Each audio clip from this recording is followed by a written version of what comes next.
लड़की के बयान के आधार पर बापूजी को सजा हुई है और उस लड़की ने वो बयान 200 बार कोर्ट में ही बदला है। इंटेस्टाइन से ब्लड लीक होता चला जा रहा है, ब्लड प्रेशर गिरता जा रहा है, हीमोग्लोबिन गिरता जा रहा है, सांसें अटक जाती है। कई कई रात बापू सोते नहीं, खा नहीं पाते, लेट नहीं पाते ठीक से। बापूजी को न्याय नहीं मिल रहा, वो दिख रहा है। 11.5 साल लगभग होने जा रहे हैं। एक भी सेकंड के लिए बापूजी को न बेल मिली न परोल मिली। एक देश में दो संविधान कैसे चल सकते हैं? एक सिटीजन के लिए ऐसा राइट है और दूसरे सिटीजन के लिए राइट नहीं है। इतनी बड़ी दुनिया में कोई सवाल उठाने वाला नहीं है कि इतना बड़ा अत्याचार हो क्यों रहा है। अगर बापूजी का योगदान हम देखें इस संस्कृति के प्रति, इस देश के प्रति, तो वो बहुत ज्यादा है। 1993 के बाद विदेशी पर्यटकों की संख्या कुंभ मेले में बढ़ी है। बापूजी के जाने के बाद, जब बापूजी ने अपना रिप्रेजेंटेशन, हमारे देश का रिप्रेजेंटेशन वर्ल्ड रिलीजन पार्लियामेंट में 1993 में रखा था। इतने बड़े समाज में कोई गिनने वाला नहीं है। ये पीड़ा होती है हमें। बापू स्वयं नहीं बोलते हैं कि मैंने ये किया है, लेकिन दिखाई तो दे रहा है ना। पिछले करीब 11.5 सालों से आसाराम बापू जेल में बंद हैं। उनके समर्थक बार बार भड़क रहे हैं कि उन्हें जमानत या पैरोल क्यों नहीं दी जा रही। आज पानीपत में भी एक बड़ी प्रेस कॉन्फ्रेंस हुई और उनके समर्थकों का कहना है कि खुखार अपराधियों को भी जमानत दी जाती है, लेकिन आसाराम बापू को एक बार भी जमानत नहीं दी गई। समर्थक भड़के हुए हैं। उनका कहना है कि आसाराम की तबीयत जेल में लगातार खराब होती जा रही है, लेकिन ना तो जेल प्रशासन और ना ही सरकार इस ओर ध्यान दे रही है। उनका कहना है कि उन्हें जमानत दे दी जाए, क्योंकि उनकी उम्र जो है अब 86 साल के करीब हो चुकी है और वो उम्र के आखिरी पड़ाव में है। क्या कहना है इनके समर्थकों का, आपको सुनवाते हैं। बापूजी की सेहत जेल में जाने के बाद बहुत स्पीड से गिरी है और बापूजी को एलोपैथ इलाज नहीं, आयुर्वेदा इलाज माफिक आता है, हमेशा से वही लिया है। और उसके लिए हम बार बार परमिशन मांग रहे हैं, बार बार रिक्वेस्ट कर रहे हैं कि बापूजी को स्वस्थ रहने का अधिकार है। ये बापूजी का बेसिक राइट है, संवैधानिक अधिकार तो कम से कम हमें मिलना चाहिए। साफ साफ दिखाई दे रहा है कि इसमें तो संविधान को भी नहीं माना जा रहा है। माना जाता तो इतने दरवाजे थोड़ी खटखटाने पड़ते। 2 महीने हो गए, इंटेस्टाइन से ब्लड लीक होता चला जा रहा है, ब्लड प्रेशर गिरता जा रहा है, हीमोग्लोबिन गिरता जा रहा है, सांसें अटक जाती है। कई कई रात बापू सोते नहीं, खा नहीं पाते, लेट नहीं पाते ठीक से, क्योंकि तबीयत ठीक नहीं है, साथ नहीं दे रही। हम सिर्फ ये रिक्वेस्ट कर रहे हैं कि हमारा संवैधानिक अधिकार हमें दे दीजिए। हम भी इस देश के नागरिक हैं, इस देश की जिम्मेदारी हम पे है, हम भी समझते हैं। तो क्यों हमें बेसिक राइट से दूर रखा जा रहा है? क्यों हमें इतनी दिन से रिक्वेस्ट करते करते आपको सुनाई नहीं दे रहा कि बापूजी को बापू का माफिक इलाज, आयुर्वेदा इलाज दे दीजिए। बापूजी को न्याय नहीं मिल रहा, वो दिख रहा है। 11.5 साल लगभग होने जा रहे हैं। एक भी सेकंड के लिए बापूजी को न बेल मिली न परोल मिली। बाकी तो क्या सोचे। ऐसे कितने दोषी हैं जिनका दोष साबित हो गया है और वो आराम से अपनी जिंदगी जी रहे हैं। किसी न किसी मुद्दे से लेके, किसी न किसी बात को लेके उनको बेल मिल जाती है, परोल मिल जाती है। वो उनका संवैधानिक अधिकार है, मिल रहा है, लेकिन हमें क्यों नहीं मिल रहा? एक देश में दो संविधान कैसे चल सकते हैं? एक सिटीजन के लिए ऐसा राइट है और दूसरे सिटीजन के लिए राइट नहीं है। कारण ऐसा तो क्या बिगाड़ दिया हमने? अगर आप केस की बात करते हैं तो उस लड़की के बयान के आधार पर बापूजी को सजा हुई है और उस लड़की ने वो बयान 200 बार कोर्ट में ही बदला है।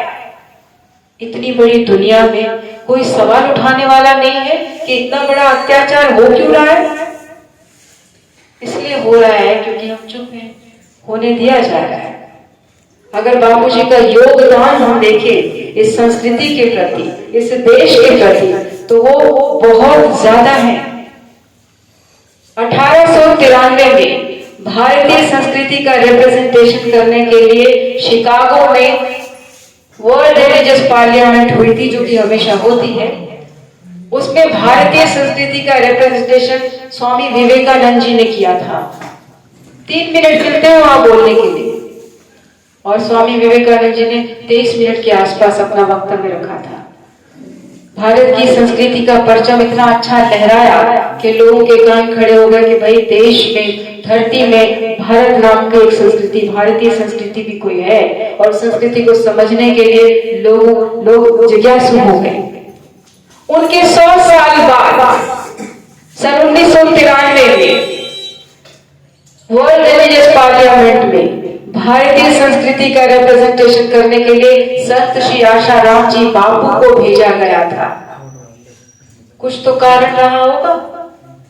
क्या इसलिए भेजा था कि ग्रेटेस्ट है, या इसलिए भेजा था कि देश की संस्कृति के लिए खतरा है? कुछ तो नुमाइंदगी में बापूजी के लिए कुछ रहा होगा, तभी इतने बड़े देश में करोड़ों की संख्या में और हजारों की संख्या में साधु थे, और बापूजी का नाम चयनित हुआ।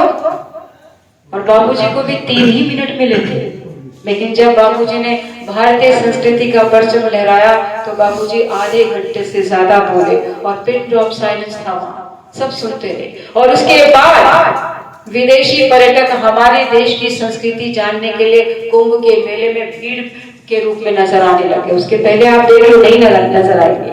1993 के बाद विदेशी पर्यटकों की संख्या कुंभ मेले में बढ़ी है, बापूजी के जाने के बाद। जब बापूजी ने अपना रिप्रेजेंटेशन, हमारे देश का रिप्रेजेंटेशन वर्ल्ड रिलीजियस पार्लियामेंट में 1993 में रखा था। ये योगदान कम नहीं होता। भले ही दुनिया भूल जाए, इतिहास नहीं भूलेगा। ये तो हमने बात करी संस्कृति की। प्रकृति की रक्षा के लिए बापूजी बार बार आगे आए। जब बापूजी ने देखा कि यहाँ इतनी सारी बीमारियां पैदा हो रही हैं, तब बापूजी ने कहा कि 25 दिसंबर का दिन तुलसी पूजन दिवस के रूप में मनाया जाए। अब तुलसी के फायदे देखो। जब ये तुलसी पूजन दिवस बनना शुरू हुआ, लोगों ने घरों में तुलसी का पौधा लगाना शुरू किया, और वो तुलसी का पौधा कोविड-19 में बहुत काम आया। तुलसी अर्क पी के लोग स्वस्थ रहे, तुलसी अर्क का सेवन करते रहे, तुलसी की पत्तियां खाते रहे, और अपने आप को फिट रखा उन्होंने। क्या यहाँ संत का कोई योगदान नहीं दिखाई दिया? इतने बड़े समाज में कोई गिनने वाला नहीं है? ये पीड़ा होती है हमें। बापू स्वयं नहीं बोलते हैं कि मैंने ये किया है, लेकिन दिखाई तो दे रहा है ना। आज भी अगर बापूजी का योगदान देखा जाए, 11 साल 5 महीने हो गए बापूजी जेल में हैं, चाहे तो क्या नहीं कर सकते, करोड़ों शिष्य हैं।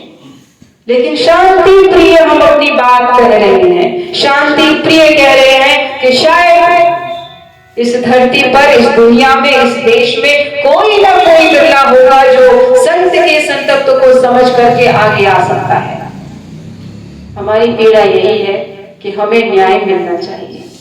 हम बार बार जितने करोड़ों शिष्य हैं, हम जगह जगह जाके दरवाजा खटखटा रहे हैं कि बापू स्वयं के कभी कुछ नहीं बोलेंगे। बापू आज भी जितनी हमारी योजनाएं चला करती थी वो आज भी चल रही हैं।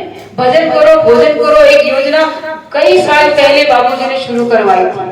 जो गरीब लोग हैं, जिनके पास रोजगार नहीं है, वो आश्रम में आके बैठे, ध्यान भजन करें, और 4-5 घंटे बाद जब जाते हैं तो उनको अनाज की पोटली दी जाती है, 50-60 रुपए दिए जाते हैं, तेल घी दिया जाता है, ताकि घर में जाके 2 वक्त की रोटी खा सकें। ये योजना 20-25 साल पहले शुरू हुई थी, आज भी चल रही है। तो फिलहाल बापू की रिहाई की मांग जो है एक बार फिर से जोर पकड़ने लगी है। पानीपत में हुई प्रेस कॉन्फ्रेंस के दौरान समर्थकों ने भरे दिल से ये बात कही कि बापू को जमानत दे देनी चाहिए। आपका इस वीडियो को लेकर क्या कहना है, हमें कमेंट बॉक्स में ज़रूर लिखें। वॉइस ऑफ पानीपत के लिए सूरज शर्मा के साथ कुलवंत सिंह।